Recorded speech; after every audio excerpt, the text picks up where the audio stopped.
Halo, selamat sore, Mister. Sore. Iya, selamat datang teman-teman semua. Ketemu lagi di channel yang paling kece abis, cara gue. Jadi pada kesempatan kali ini kita ketemu lagi dengan seorang pakar hukum tentunya, Prof. Mister Jaya. Karena ada kegelisahan, katakanlah, terkait dengan perkembangan hukum terkini, Mister, yaitu yang sedang heboh soal dugaan pembunuhan berencana yang dilakukan oleh Verdi Sambo, Mister. Begitu. Nah, sedikit prolog dulu, Mister, terkait dengan isu pembunuhan berencana ini bagaimana, Mister? Nah, menurut saya sih dari perkembangan persidangan ini dakwaan jaksa tentang pembunuhan berencana sesuai dengan ketentuan pasal 340 Junto pasal 55 dan 56 dari perkembangan persidangan ini menurut kami itu sudah jelas sesuai dengan dakwaan dari jaksa penuntut umum.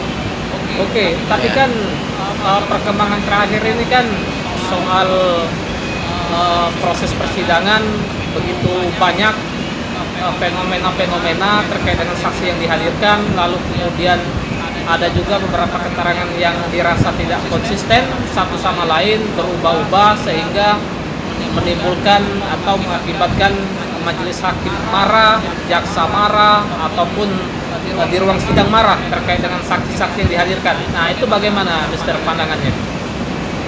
Ada beberapa saksi yang istilahnya keterangan yang diberikannya itu pertama sangat berbeda dengan yang diberikan pada waktu BAP di kepolisian.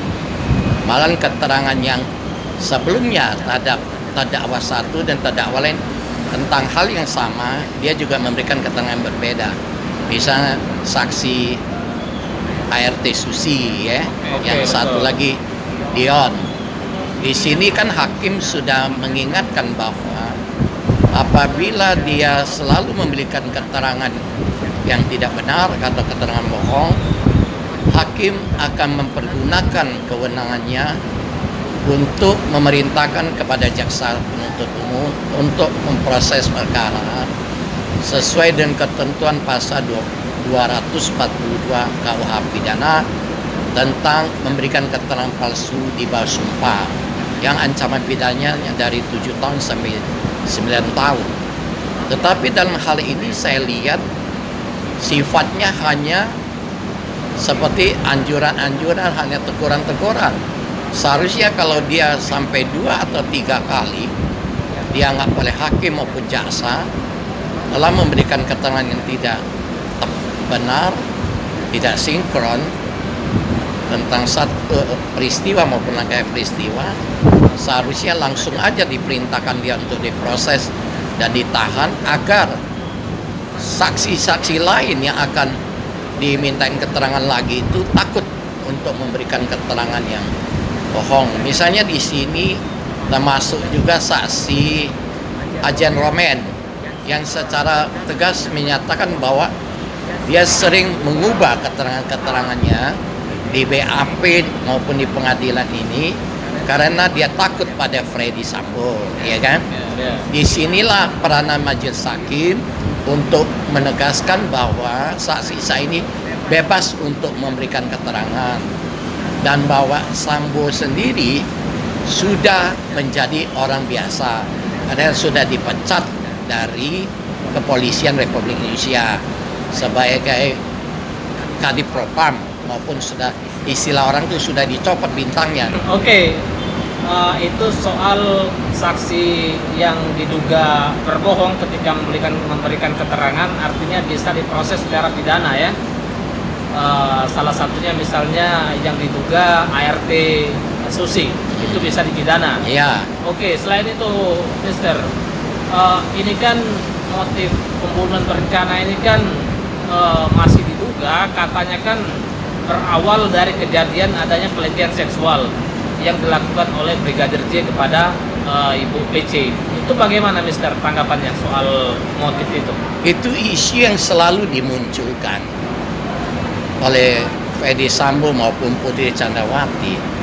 Kalau menurut kami, hemat kami bahwa itu adalah untuk kepentingan agar mereka itu tidak atau bisa lolos dari ancaman pidana pasal 340 tentang pembunuhan berencana, yang mana ancaman pidananya kan sangat berat, dari minimal 20 tahun seumur hidup sampai dengan pidana mati.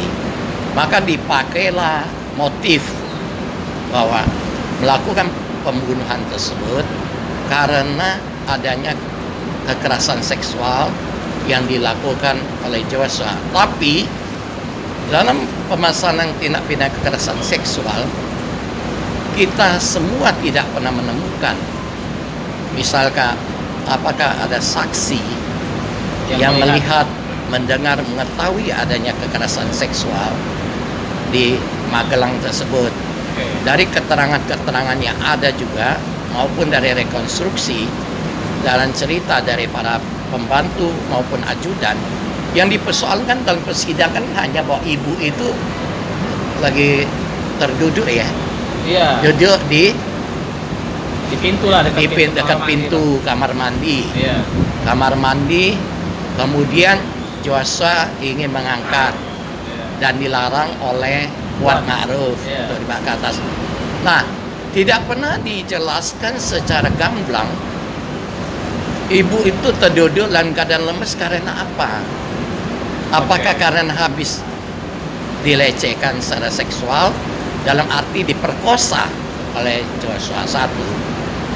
Yang kedua, tidak pernah ada olah TKP di tempat kejadian perkara. Misalnya dalam peristiwa atau tindak pidana kekerasan seksual, ada dimungkinkan dilakukan pemeriksaan DNA, misalnya di ranjang, terus apakah diketemukan adanya cairan sperma atau bulu-bulu kemaluan laki maupun perempuan, ya. Kemudian lebih jelas lagi, tidak pernah ada saksi menyatakan mendengar teriakan, misalnya minta tolong maupun penolakan dari Putri Chandrawati, dan kemudian tidak ketemukan adanya perlawanan di tubuh Joshua oleh Putri Chandrawati, maupun di tubuh maupun pakaian di Putri Chandrawati itu sendiri. Dan kemudian biasanya pada satu kesempatan di persidangan, Ferdy Sambo waktu diadilin sebagai terdakwa dan ada kehadiran dari keluarga Joshua, dia minta maaf dan turut berduka kepada keluarga Joshua, serta menyatakan bahwa pembunuhan di antara tanda kutip yang dilakukan sebagai akibat dari perbuatan Joshua, dan dia memohon maaf, dan Putri Chandrawati sendiri juga menyatakan permohon maaf serta menyadari sebagai seorang ibu akan kehilangan anaknya, ya. Cuman di sini agak tidak lazim bagaimana seorang korban tindak pidana kekerasan seksual, dalam hal ini Putri Chandrawati, akibat perbuatan dari Joshua, dia bisa mengajukan permohonan maaf. Jadi agak aneh. Biasanya orang tetap akan marah, kecewa, ya kan. Yang ketiga lagi, tidak pernah ada laporan pidana tentang kekerasan seksual di Magelang dari Sambo maupun PC terhadap Joshua. Dan itu sementara itu. Oke, Mister, pertanyaan selanjutnya itu ada bahasa yang menyatakan bahwa almarhum ini, Brigadir J ini psikopat begitu, atau memiliki kepribadian ganda kalau tidak salah begitu. Nah, itu bagaimana, Mister, responnya? Kita tidak bisa menyatakan seseorang demikian saja bahwa dia itu psikopat, karena untuk ambil satu kesimpulan seseorang psikopat atau tidak, itu harus melalui pengujian oleh psikiater yang kita sebut sebagai psikopati spektrum. Nah, antara lain yang diuji di sini adalah apakah dia bisa membedakan antara yang benar dan yang salah. Kedua, apakah dia masih punya empati? Apakah dia bisa menyesuaikan diri dengan norma-norma sosial? Ya, apakah dia masih punya rasa bersalah atau tidak? Antara lain seperti itu. Nah, dari mana penasihat hukum Sambo, Febri Diansah, bisa menyatakan bahwa Brigadir J itu psikopat? Dia bukan seorang psikiater dan belum pernah dilakukan pengujian yang saya katakan tadi, psikopati spektrum, ya. Dan kemudian menurut keterangan dari penasihat hukum maupun orang tua yang bersangkutan, si almarhum Brigadir J ini orangnya sangat baik, punya empati yang tinggi, kemudian berprestasi. Dia kan termasuk penembak jitu di Brimob. Nah, itulah, jangan sampai dengan segala manuver itu nantinya akan menimbulkan ketidaksimpatian baik jaksa penuntut umum maupun hakim. Nah, malah itu akan menjadi faktor yang bisa memberatkan pidana terhadap kliennya. Itu aja. Siap. Oke, Mister. Thank you. Kembali. Selain daripada itu, Mister, terakhir proses persidangan yang mungkin sudah kita saksikan bersama, itu kan ada salah satu pernyataan dari kuasa hukum terdakwa, kurang lebih yang menyatakan bahwa dalam melihat kasus ini tidak hanya menggunakan Itu ilmu pidana. Dari penasihat hukumnya. Iya, betul. Iya, penasihat hukum Sambo, Febri Diansah. Oke. Nah, kalau tidak salah dikatakan bahwa kasus ini cara melihat dan memandangnya tidak hanya menggunakan ilmu pidana saja. Nah, itu bagaimana, Mister? Bahkan kalau nggak salah juga dikatakan bahwa harus menggunakan ilmu viktimologi, kriminologi, atau ilmu-ilmu lainnya. Itu bagaimana pandangannya, Mister? Pendekatan yang disebut oleh Febri Diansah itulah kita sebut multidisiplin. Terutama bahwa hal ini menyangkut kriminologi maupun viktimologi. Tapi bagi kami, strategi pembelaan dari Febri Diansah menunjukkan kenaifan dia maupun rasa frustasi karena sangat sulit untuk membuktikan sebaliknya bahwa kliennya Ferdy Sambo maupun Putri tidak melakukan pembunuhan berencana, atau dia sangat sulit untuk berpijak kepada motif kekerasan seksual. Menurut kami itu menunjukkan rasa frustasi dia. Mengapa hal demikian? Karena kalau dia pendekatannya kriminologi maupun viktimologi, pendekatan itu sebenarnya mengutamakan kepentingan korban maupun keluarga. Sehingga dalam hal ini dimungkinkan dengan pendekatan khususnya viktimologi malah menimbulkan kemungkinan kliennya, yaitu para terdakwa Ferdy Sambo dan Putri Candrawati, akan dipidana maksimal atau lebih berat. Demikian, Mister. Siap, Mister. Terakhir, Mister. Ini kan Mister ini kan sebagai pakar hukum, praktisi hukum yang saya rasa sudah tidak perlu diragukan lagi terhadap kemampuan dan pengalaman Mister yang saya rasa lebih dari 30 tahun berkecimpung dalam dunia hukum. Pertanyaan terakhir, pertanyaan pamungkas, menurut Mister, menurut hemat Mister, selaku pakar hukum dan praktisi hukum, kira-kira berapa tahun ini? Kalau saya melihat dulu ya, bahwa dakwaan jasa berkaitan pasal 340 dari konstruksi ini keterangan saksi, ahli maupun barang bukti, kami yakin itu akan terpenuhi. Sehingga dengan demikian hakim itu akan mendapatkan alat bukti yang cukup serta akan menimbulkan keyakinannya bahwa para terdakwa yang bersalah melakukan tindak pidana sebagaimana yang didakwakan oleh jaksa penuntut umum. Karena apa? Dari rangkaian peristiwa yang ada, dari pertama aja kita mulai dari rekonstruksi menyangkut alibi Sambo, bahwa pada tanggal 8 Juli pada waktu terjadinya penembakan atau tembak menembak menurut istilah dia tersebut antara Eliezer dengan Joshua, dia lagi PCR. Nah, kalau ini dikaitkan di cross examination, diperiksa secara silang kepada tenaga nakes, kalau isbat sama Alfitri atau apa ya namanya ya, saya tidak begitu ingat.